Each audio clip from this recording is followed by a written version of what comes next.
Did you know that you can use the XI410 and XI80 series cameras in autonomous mode to forward alarm situations to a signal indicator?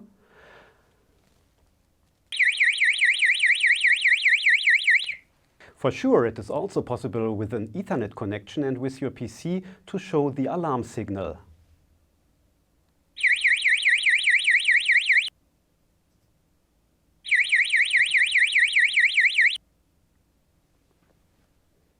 But it's not necessary to have a connection to your PC. The camera and the alarm indicator will also work if the PIX Connect software crashes, or the power over Ethernet switch is down, or if the connection is lost or interrupted.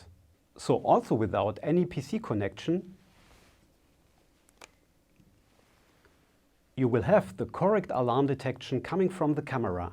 And at the same time, you can forward an active alarm to an acoustic or visual signal indication.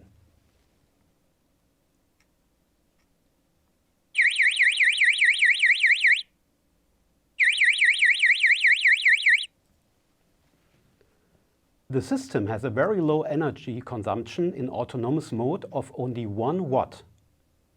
Good to know to have a safe measurement.